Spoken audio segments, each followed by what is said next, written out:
सूरज भैया कहला जख्मी आरती जख्मी हमार धर्म को छोट बहन बाड़े तो है बहुत मानिला ऐसे ही माना ला भाई। हम तो पूरा रतिये बीती गल दे पहले सुनबा पूरा रात बीत गई भोरहरी के समय हो गई एक शब्द ना बोले हो भाई क्योंकि आप हमसे बड़े हैं हमसे सीनियर हैं हमारे मंच से आपका सम्मान है आप शिक्षित कलाकार हैं और शायद जब से हमार जितना उम्र है उससे पहले से आप गावत हुआ तो भैया इतना पूरा रात बीतल एक शब्द हम ना कहले कहला कि आरती हमार छोट बहन धर्म का बड़ो तो कहलन भैया के खून के रिश्ता में एक बार हल्का फुल्का दरार पड़ेला लेकिन जो दिल से बना हुआ रिश्ता है उसमें दरार नहीं पड़ता। अगर हमके बहने मानत होता भाई ना तो दूसरे का गुस्सा इधर ना उतरता। हाँ वही बात है झाई झाई ओकरे बाद ला ला ला ला अरे जब कहते रहे मर्दे तो खोल के कहे होता तो बहन मनबे ना कैला बहन मनता तो इतना इस शब्द का हाँ बतावला। सम्मानित कलाकार हैं आप नाम है आपका हाँ माई बहन लोग भी सुनत रहलन और बैठल दादा लोग भी बड़न। चलिए हम आपके कुछ कही ना जब कहा देला तब बचला हका हमार तक हम तो सोचलिए कि भाई जवन रची रची छुआई छुआई हटावत रहला यहाँ बैठल सब समझदारे है पढ़ल लिखल लोग बैठल है तो हमार बड़का भैया हाँ बड़ा बढ़िया बहन के सम्मान कैला इस सम्मान शायद हम जीवन में ना भूला कि बहन भी मनला तो बात का हाँ कहलन समझदारों के लिए इशारा ही काफी है। आप कलाकार हैं घमंड नहीं करना चाहिए। कलाकार कीमत कला की सफलता सदा नाम रोशन जबाना करेगा। क्या बात है कलाकार छोटा हो या बड़ा हम तो आपसे पहले बतौली हा कि आप हमसे बड़े कलाकार हैं सीनियर हैं भाई तुल्य हैं हर जगह से आपके सम्मान दे ली और हम तो सोचली भाई कि लागत अटे कि पूरा एकदम निचोड़बई करबा लेकिन का जानी कहां से सब जानत हुआ खाली उन छुआए छुए हटोलन लेकिन सुने वाले भैया बाबू लोग सब हाँ समझ गए। गायकी भजायकी सरस्वती माता से कोई घमंड ना भैया हम छोट है सब जानत बा और कहलन कि आदमी छोटा से ही बड़ा बनता है और गुण शहुर जवन होला केहू पेटे में से सीख के ना आवेला बड़ भैया बताव उधर सफाई है हम लोगन की कोई सफाई ना तो हमारे भैया लोग बैठा दिया होता का करे बैठ के सुनला लोगन। आई भोर के समय हो गई हम आपके कुछ कही ना लेकिन आप इतना कहला कि हम सोचले कि बड़ भाई हुआ अगर धर्म के बहन मानत हुआ तो इज्जत ना कैला बहन के जौन एक बतावल जाला कि भाई बहनी के रिश्ता है दुनिया में एक ऐसा रिश्ता है जो कि सबसे पवित्र माना जाता है वो रिश्ता के तो उल्लंघन कर देला। आई भोर के समय बा जौन कैला ठीक कैला भैया वो तो सुने वाले भैया कमेटी वाले भैया लोग जनबई कर यहाँ तो मास्टर साहब कोनो भोरहरी वाला गीत बजावा आवा बजा के मिजाजी जौन तुम्हारी इच्छा करे आज तू वह बजा दा।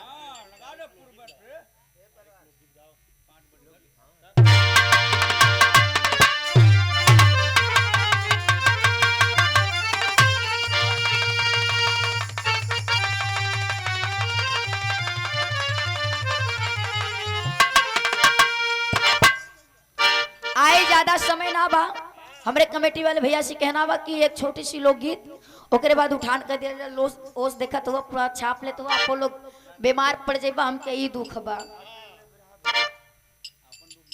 हमके आपन दुख नहीं हो हमार भैया, आप लोगन के बड़ा चिंता होता कि अगर बीमार पड़ जाइबा तो दोबारा हम लोगन के बोलाई कि हमारे देवता। हाल फिलहाल जो बीमारी की बात है, आप लोगों ने जो आनंद दिया है, बीमारी के सवाल ही नहीं पैदा होता, क्योंकि मामला जो है गर्मा गर्म अखाड़ा बनता जा रहा है। क्या बात अखाड़े में जो मल्ल युद्ध जैसा, तो फिलहाल में बीमारी जैसा आप कहिए नहीं भैया, वो हमके माने या मत माने, हम तो बड़ भैया ही मानीला। और जब तक आरती के शरीरी में सांस रही तब ला तो मनते रह अब उनकर इच्छा भैया। हाँ अर्जी हमारा बा, मर्जी बड़का भाई के बा। आओ मास्टर तनी लोकगीत के लाइन से गीत बा, लोकगीत के अंदर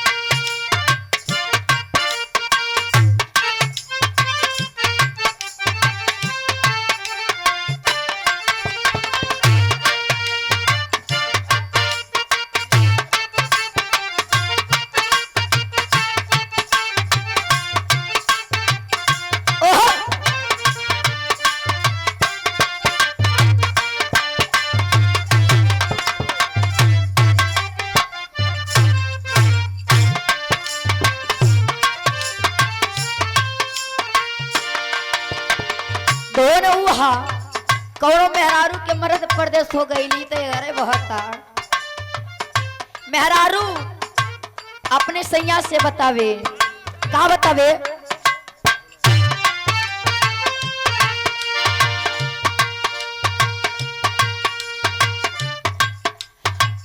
अरबिया बसे परदेश में जाके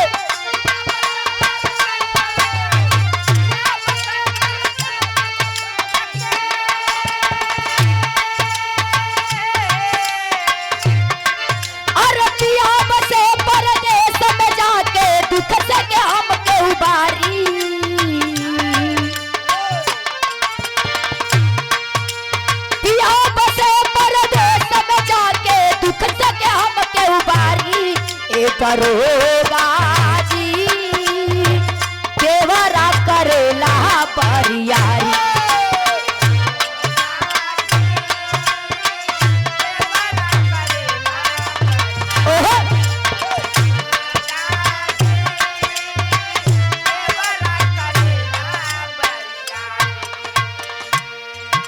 ई तो भौजाई कहे आई देवर के नाम काहे ले जनता हुआ कि देवर एकदम नेवर होले, सबसे लतखोर देवर होले समझा। केतना भौजाई तू करिया लेकिन खिखियाई के ओही यहाँ।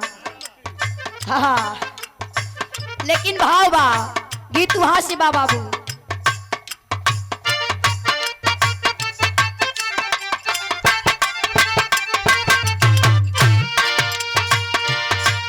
अरे सरसैया पे भीष्म कराहत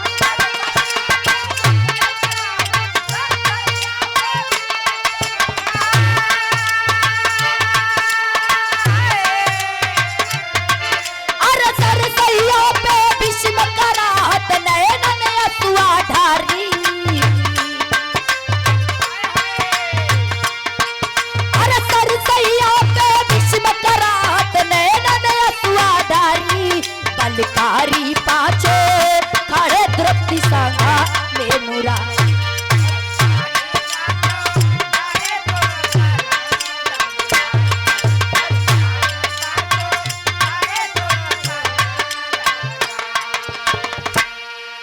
महाभारत के लड़ाई में दादा भीष्म पितामह के जब बाण लगा रहा,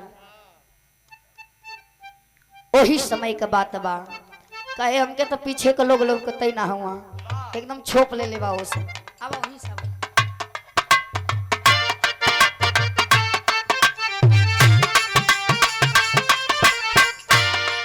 अरे सरसैया पे भीष्म कराहत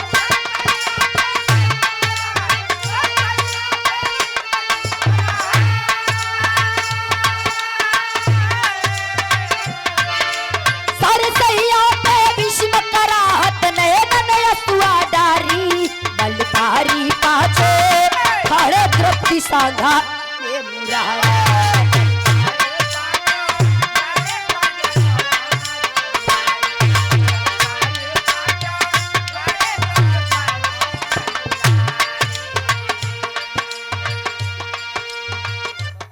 ए भैया जोने बखत द्रौपदी और पांचों पांडन के पता चलल कि दादा भीष्म पितामह के बाण लगल बा, बाण के सरसैया पे लेटल बाड़े, उस समय पहुंचलन तो होत का बा द्रौपदी के लिस्का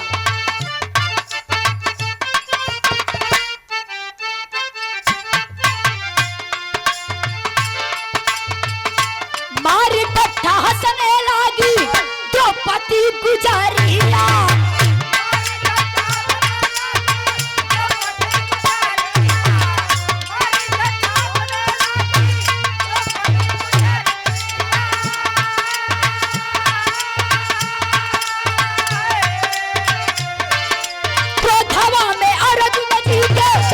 चली पुतारिया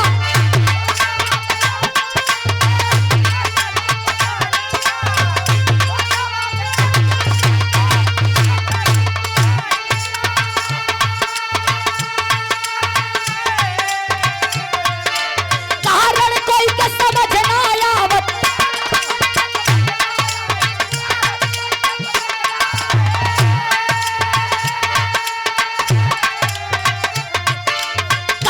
कोई का समझ ना आवत दिहले धर्म बिगाड़ी। कारण कोई का समझ ना आवत दिहले धर्म बिगाड़ी। बलिहारी पांचो बलिहारी पांचो खड़े द्रौपदी सांघा ये मुरारी।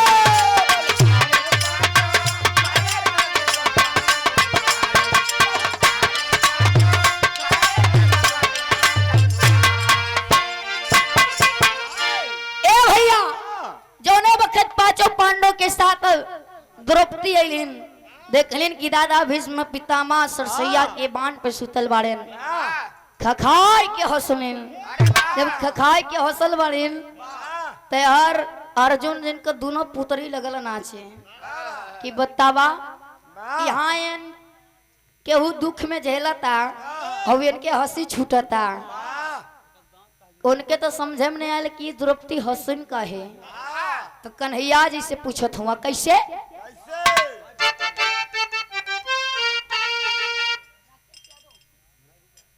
राकेश यादव आप जी की तरफ से पुनः 20 रुपए का पुरस्कार चरण बंदन है बाबू।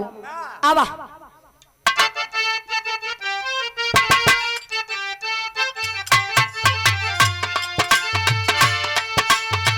और अर्जुन से कहने लागे कुंवर कन्हैया।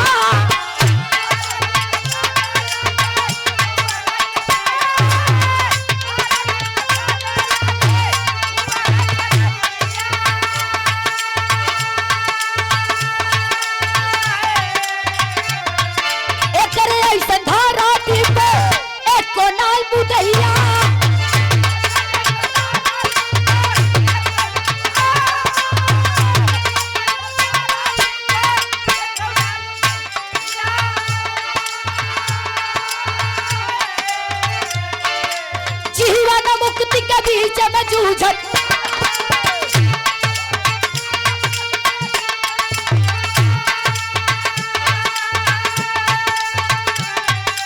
जीवन मुक्ति के बीच में जूझत मीते ना हूं निहारी।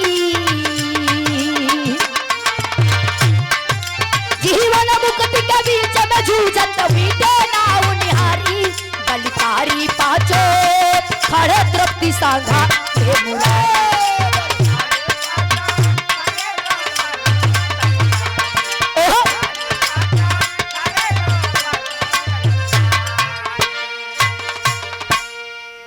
ए भैया इधर कन्हैया जी अर्जुन कन्हैया जी से पूछे लगे कि आखिर बात का बा, केहू जीवन और मृत्यु के बीच में जूझत बा।